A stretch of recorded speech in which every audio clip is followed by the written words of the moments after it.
Import All Stars, Fram Auto Light Dragway, Mary Mary.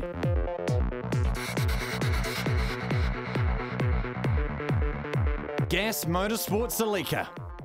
It's the day before Import All Stars. We're here at Fram Auto Light Dragway with, of course, Joe Signorelli, the big draw card. So after we crashed it, we rebuilt almost the whole car.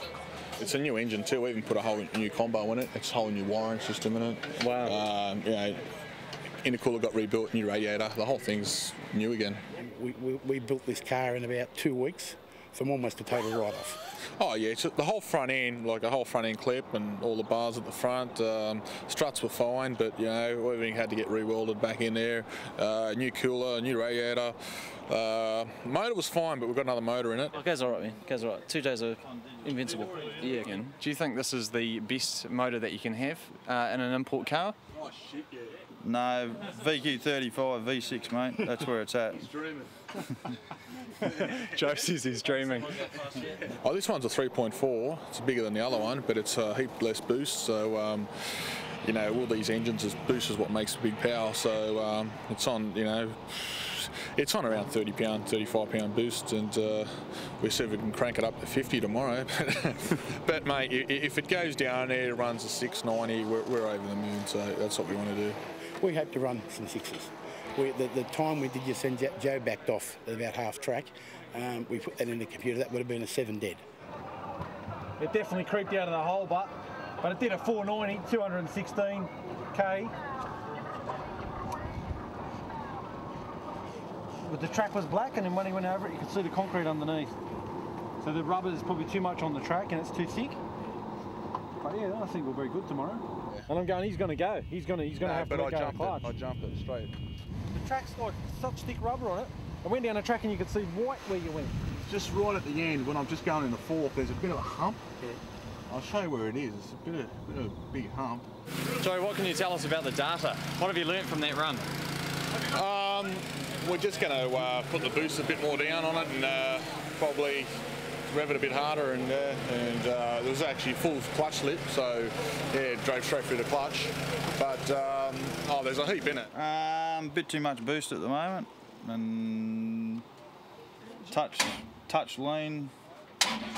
Probably because it's a bigger engine than what we've run. We actually haven't dynoed this one, so it's just getting the black dyno at the moment. That's it. You know, we run an external pump setup, then you've got mechanical setup. So your fuel pump is, you know, a 2,000 horsepower mechanical pump, which runs your injectors. We've got 18 injectors in this one, so there's 6 on top, and you know, you got 12 on the bottom. Hey, wow. Just running a mechanical pump with electronic injection.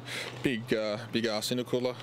Turbo's T51, which is a Garrett roller bearing T51, so they're a 2,000 horsepower turbo. Your party ice modification there as well.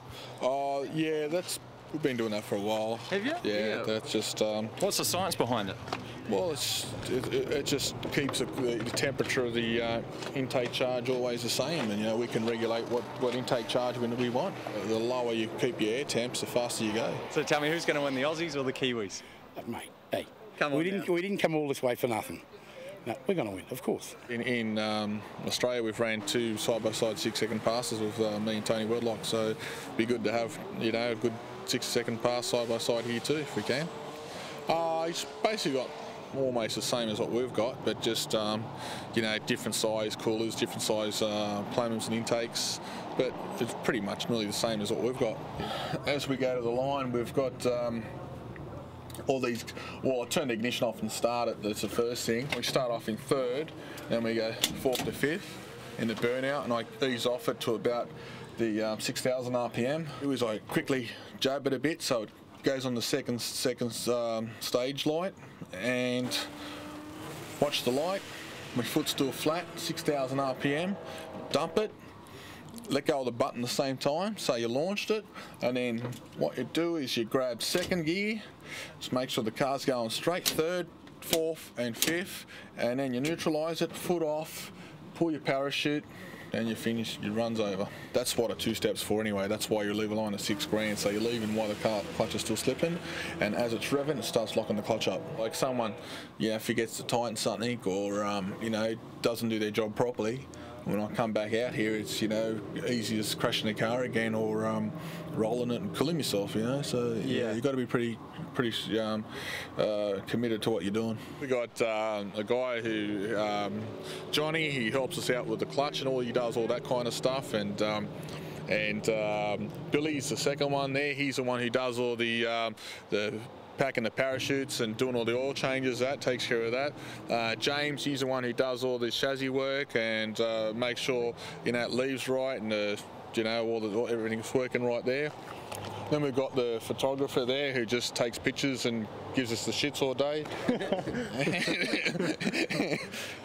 And Gary, he's the manager of the whole operation. Oh, well, they all you know, took a big part of putting the whole car together, so they deserve it as much as everyone else. So yeah. To see it actually go down the track again after that happened to it, unbelievable. Everyone's happy. Knowing that you've won something or you've you know, run a PB, that just makes it so much better and, you know, awesome to drive.